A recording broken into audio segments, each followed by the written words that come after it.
Bom, gente, hoje eu vou falar para vocês uma reflexão que eu tive sobre como o tema do meu TCC da minha graduação, ele foi útil para me ajudar a tomar melhores decisões na minha vida. Pode parecer meio aleatória essa reflexão, mas por muito tempo, né, alguns anos atrás, eu achava que quando você estudava um assunto técnico, você tinha que ter um objetivo muito específico para aquele conteúdo. Um exemplo, você estudar programação significa que você vai querer programar, você vai querer ser desenvolvedor. E isso linkava muito com perguntas que os meus pais me faziam, né? Pô, você está estudando engenharia, então você vai ser engenheiro mecânico na indústria. Eu sempre correlacionava essa entrada com essa saída muito clara. Se eu estou estudando termodinâmica, significa que eu tenho que utilizar aquele conhecimento de termodinâmica para resolver um problema de um sistema térmico no meu dia a dia, na minha atuação. E eu sempre pensei nesse mapeamento direto e que as coisas precisavam ter causas e consequências muito bem descritas e muito bem fechadas, né? Só que depois de muita reflexão e muito aprendizado, eu entendi que, na verdade, o simples fato de você estudar um assunto técnico, estudar um conhecimento novo, você vai conseguir ampliar sua capacidade cognitiva, você vai treinar o seu cérebro para aprender coisas difíceis, você vai utilizar essas habilidades em outros contextos da sua vida.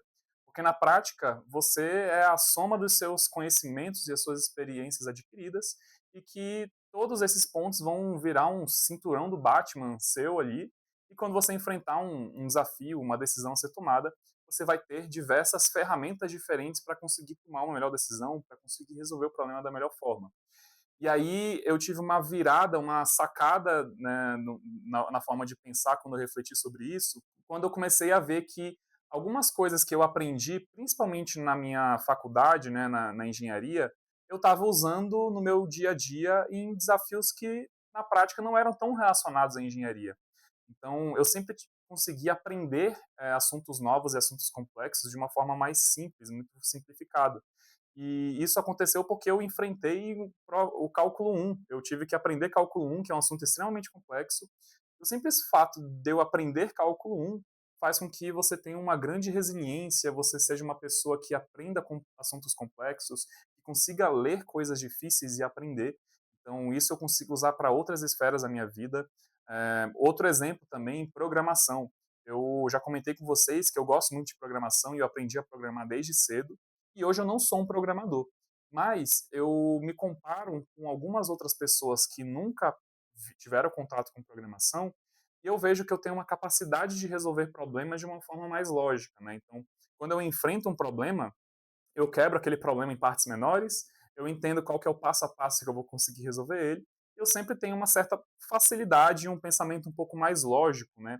E esse pensamento ele veio do meu aprendizado da programação. Eu tive que estudar lógica de programação para conseguir resolver esses problemas, né? E outras pessoas que nunca tiveram contato com programação não criaram muito essa intuição, esse raciocínio lógico matemático para resolver os problemas no dia a dia. Um terceiro exemplo, assim, né, que eu consigo conectar os pontos, é o próprio conceito de entropia na segunda lei da termodinâmica. Eu trabalhei com gestão, já comentei em alguns vídeos aqui, e muitas vezes que eu tive que comunicar uma decisão difícil ou um andamento complexo de um projeto, eu entendia qual que era a melhor forma que eu poderia lidar com aquele problema para ter a menor geração de entropia ali naquele processo, para não ter um caos maior instaurado. Então, pode parecer meio totalmente brisado essa reflexão, mas todo conhecimento que a gente adquire, ele tem um certo propósito, né? E você vai conseguir utilizar de outras formas e não daquela forma super clara, né? Você vai aprender vibrações na faculdade para resolver problemas de vibrações na indústria, para balancear eixos. Não, mas você vai usar esse conhecimento em algum projeto daqui a 10 anos, você vai aprender a resolver um exercício de uma forma diferente. E aí eu tive uma reflexão, que eu estava vendo meu TCC recentemente, eu estava meio nostálgico e tal, e aí eu lembrei que a metodologia que eu utilizei no meu TCC, eu uso na minha vida para tomar melhores decisões e decisões mais assertivas para o meu futuro. E eu vou mostrar aqui para vocês. Bom, esse aqui é o meu TCC, eu vou estar passando aqui para vocês. Primeiro, vamos dar uma olhada aqui na introdução dele, né? Então, como eu já falei para vocês, o objetivo do meu trabalho de conclusão de curso era resolver o problema do pêndulo invertido, utilizando aprendizado de máquinas, né, machine learning. Então, eu queria comparar o uso do machine learning com técnicas tradicionais de controle, né, sistemas de controle. Esse é um problema que ele já é resolvido, né, em muitos livros de sistemas dinâmicos de controle. A gente tem a resolução dele utilizando metodologias clássicas. Os métodos clássicos, eles dependem de você formular a equação diferencial que está relacionada com aquele problema e, a partir disso, você resolvê-las, né? E a minha grande hipótese era, algumas vezes a gente vai lidar com desafios de engenharia que a gente não tem a equação diferencial, a gente não entende qual é o modelo matemático, né? Será que a gente consegue resolver isso através de uma outra abordagem, que no caso é machine learning, né? Então, o objetivo do meu trabalho foi avaliar o problema do pêndulo invertido, implementar computacionalmente, né, esse problema, é, utilizar 3 algoritmos de aprendizado por reforço para resolver esse problema e comparar esse método utilizando a técnica de alocação de polos, que é uma das técnicas clássicas ali para resolver esse problema, né? E aí eu tive as principais conclusões. E aí, o principal ponto que eu utilizei dentro esse aqui é o problema do pêndulo invertido, como vocês podem ver. A principal técnica que eu utilizei para resolver esse problema é o machine learning. E aí, eu utilizei uma técnica específica do machine learning que se chama aprendizado por reforço. Para introduzir essa técnica, eu vou dar a comparação das outras técnicas que existem. Uma delas é o aprendizado supervisionado, que é quando você tem um conjunto de dados de entrada e você tem os rótulos daqueles dados, né, as saídas. Então, você tem várias fotos de cachorro e gato, e você diz que essa foto é um gato, essa foto é um cachorro, e você consegue criar um algoritmo que, para novas fotos, eles consigam dizer qual que é o padrão e dizer se aquilo é um cachorro ou se aquilo é um gato. E outra técnica, que é o aprendizado não supervisionado, você não tem os rótulos, né? Você não tem os labels daqueles dados, as saídas. Então você tem um conjunto de fotos de cachorros e fotos de gatos, e aí o seu algoritmo ele vai identificar padrões e vai falar: todas essas fotos aqui de cachorros, elas representam uma classe. Ele não sabe dizer que é um cachorro, que é um gato, mas ele sabe que é uma classe única. E também as fotos de gatos, ele vai fazer essa separação, essa clusterização, essa separação dos dados.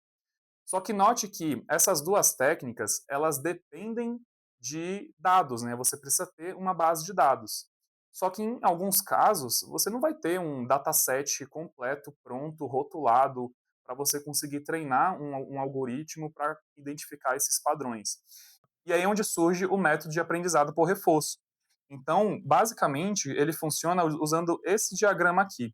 Então, vocês podem ver que a gente tem um ambiente, é, e o nosso agente, ele vai interagir nesse ambiente. Então, pode ser um quarto e você tem um robô, esse robô é o seu agente, e ele vai tomar ações. E a partir do momento que ele toma uma ação nesse ambiente, ele vai ter um estado, né? Então, esse robô, esse agente, ele vai estar com frio, por exemplo, e ele vai tomar uma ação nesse ambiente, que pode ser aumentar ou diminuir ou desligar o ar-condicionado daquela sala. E a partir do momento que ele toma uma certa ação, ele vai passar para um novo estado. Então, se ele aumentar a temperatura do ar-condicionado, ele vai ficar com menos frio ou com mais calor. E isso vai gerar uma certa recompensa, que pode ser uma recompensa negativa. Então, ele pode ficar com mais frio e ele ficar com uma recompensa negativa aí nesse sentido. E aí, a grande diferença, o grande fundamento por trás do aprendizado por reforço é você fazer uma exploração no seu ambiente e criar um mapeamento e a sua própria base de dados para resolver aquele problema. Então, o aprendizado por reforço ele funciona muito bem em modelos, né, em problemas em que você não tem uma base de dados, mas você consegue explorar o seu ambiente para criar a sua própria base de dados. Então, o exemplo que eu dei aqui, você não tem uma base de dados sobre se você está com frio, aumenta a temperatura ou abaixa a temperatura do ar-condicionado ou desliga o ar-condicionado. E aí você cria um agente que ele vai atuar dentro desse ecossistema, dentro desse ambiente, e ele vai entender qual que é o melhor relacionamento. Então, eh, o aprendizado por reforço, ele funciona dessa forma, né, então você vai entendendo quais são as recompensas que você tem para cada tipo de ação, e as recompensas, elas dependem do estado que você tem. Então, você tem um mapeamento de probabilidade de você estar a um novo estado, dado uma nova ação e em um estado anterior que você estava presente, e a partir disso você tem um processo de decisão que pode ser utilizado através de métodos de otimização para conseguir otimizar qual que é o melhor resultado que você vai ter. E aí, o grande ponto do aprendizado por reforço é que você cria funções de valor. Daqui a pouco isso tudo vai fazer sentido aqui. Então, as funções de valor, elas são funções que mapeiam qual que é o retorno que você vai ter se, para um dado estado que você tem, você tomar uma certa ação. Então, se eu estou com calor e eu aumentar a temperatura do ar-condicionado, eu vou ter uma recompensa negativa. Se eu estou com frio e eu aumento a temperatura do ar-condicionado, eu vou ter uma recompensa positiva. Então, o próprio método do aprendizado por reforço, ele vai explorar o seu espaço de estados e recompensas e ações, de tal modo para ele criar um mapeamento de todos os estados, se você tomar tal ação, qual que é o retorno que você vai ter. E a partir desse conhecimento ali da sua função de valor, você consegue depois criar melhores decisões, que basicamente dado que eu conheço como que funciona essas minhas funções de valor, eu escolho aquelas ações que, dado o meu estado, vai ter o melhor retorno. Basicamente é isso.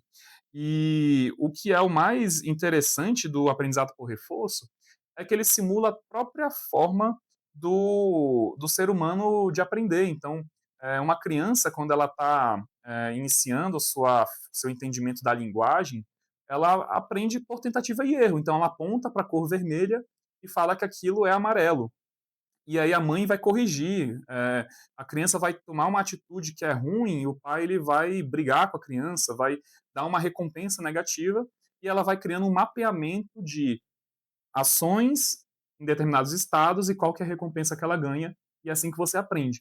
Existem diversos trabalhos que usam o aprendizado por reforço para ensinar um boneco 3D a caminhar, a lutar boxe, a brincar de pega-pega e tal. Então, existem várias técnicas diferentes relacionadas a isso, e o aprendizado por reforço ele é feito dessa forma, e eu apliquei dentro do meu trabalho de conclusão de curso.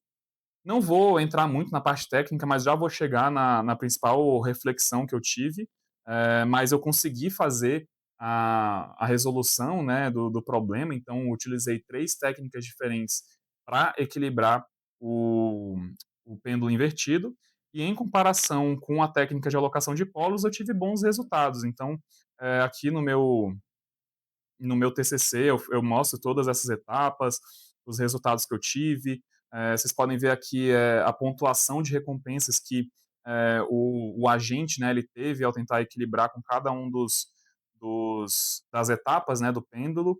Aqui o retorno que ele foi tendo a cada episódio.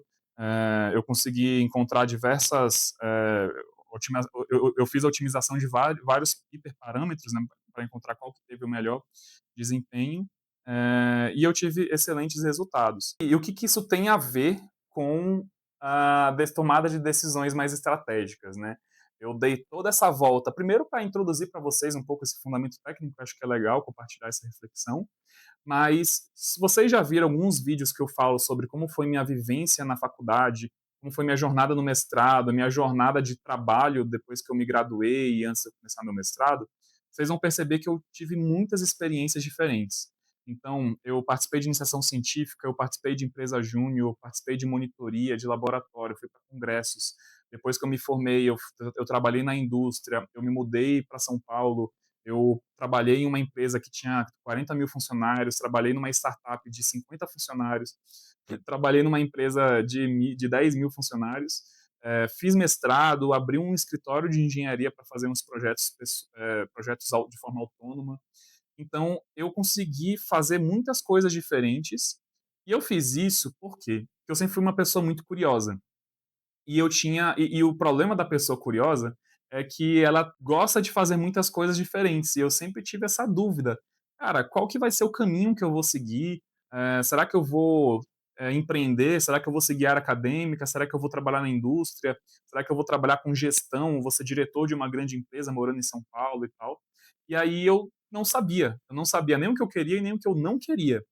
E aí eu implementei isso dentro da minha vida, principalmente na fase inicial da minha vida adulta ali, né, que engloba a faculdade até a minha idade atual, tenho 28 anos, estou próximo de completar 29 anos, e eu explorei diversas possibilidades diferentes. Então é como se eu fosse um agente, inserido num ambiente em que eu não tenho a base de dados pronta. Eu não sabia que trabalhar numa empresa pequena teria seus percalços, suas dificuldades. Eu não sabia que trabalhar com gestão tem o seu lado positivo, mas tem vários lados negativos. Eu não sabia como é que era viver o mundo acadêmico. E aí eu não tinha essa base de dados e eu fiz testes, né, então fui por tentativa e erro, vivendo diferentes experiências. Numa fase da minha vida que eu tenho uma energia muito alta, uma capacidade de me dedicar a tempo, alta também, né, eu não tenho filho ainda, enfim, morava sozinho, né, agora moro com a minha noiva, mas assim, eu consigo me dedicar muitas horas do meu dia para os meus projetos, para a minha vida profissional, e aí eu usei essa fase da minha vida para explorar o meu espaço de estados, assim, né, e quais são as ações que fazem com que eu tenha as maiores recompensas.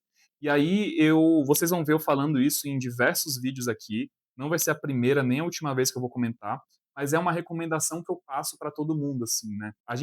Muitas vezes, a gente imagina que gosta de algo, e aí, a partir do momento que você escolhe uma coisa, você deixa de escolher todas as outras, né. Isso é muito crítico, né, muito, às vezes triste você pensar dessa forma, mas você escolher um caminho significa abdicar de todos os outros. E aí, muitas vezes, você não sabe quais são esses outros caminhos, e poderia ser o caminhos que você fosse muito feliz, ou que também sejam caminhos que você iria descobrir que você não gosta. Então, eu, por exemplo, eu trabalhei na indústria, e aí eu tive a certeza que eu não queria trabalhar na indústria, né, como, gerente de projetos, como parte mais de processo, como um engenheiro de produção até assim. Eu também entendi que trabalhar numa startup muito pequena e trabalhar para os outros, né, enriquecendo um outro startupeiro, cara, não fazia muito sentido. Talvez eu vou abrir minha própria startup no futuro, mas vai ser um contexto muito diferente. Eu vi como é que é você viver o mundo acadêmico, então eu passei a entender durante essa fase da minha vida o que eu gosto, o que eu não gosto, e agora que eu estou com meus 28, quase 29 anos, eu consigo moldar a minha carreira para aqueles caminhos que eu tenho mais certeza que eu vou me dar bem, que eu sou bom, que eu gosto e que as pessoas estão dispostas a me pagar. Então, eu olho para o meu futuro hoje, eu já sou capacitado, porque eu sou formado, eu tenho um mestrado, eu vivi diversas experiências diferentes, então eu tenho uma maturidade mais alta e, ao mesmo tempo, eu consigo me comprometer com aquela decisão, porque eu já validei que aquele é o caminho que vai otimizar meu retorno para os meus objetivos de vida, assim, né. Então eu sou comprometido e capaz de executar melhor, esses caminhos. E essa é uma grande reflexão que eu queria compartilhar com vocês, eu acho que a gente consegue, aplicar isso, principalmente em algumas fases da nossa vida ali, principalmente fases que você consegue explorar, nem é todo mundo que pode a qualquer momento, depende de alguns privilégios e tal, mas é uma boa dica para você tomar decisões melhores. Primeiro, vivencie aquele possível caminho, porque só assim você vai tomar essa melhor decisão. Eu não sabia que queria fazer um doutorado, e aí eu comecei a fazer um mestrado, ainda conciliando com o trabalho CLT, e aí eu percebi que, pô, o doutorado é uma coisa que vai ser legal, eu vou ganhar uma bagagem técnica. Eu também já abri uma empresa, para ser engenheiro autônomo um tempo atrás, então eu sei como é que é empreender, então eu consigo chegar em alguns caminhos ali para moldar minha vida e tomar decisões mais assertivas. E aí eu sei o que eu gosto, eu sei o que eu não gosto. E eu acho que você deve seguir algo nessa linha também. Gente, essa é a reflexão, espero que você tenha gostado. Se você ficou até aqui, dá um like, curta, comente, compartilhe com as pessoas aí que talvez possam, se beneficiar aí dessa história, desse relato. E tamo junto, vamos criar essa comunidade aí de engenheiros que são fodas, engenheiros que querem, causar transformação aí para o nosso país. Valeu!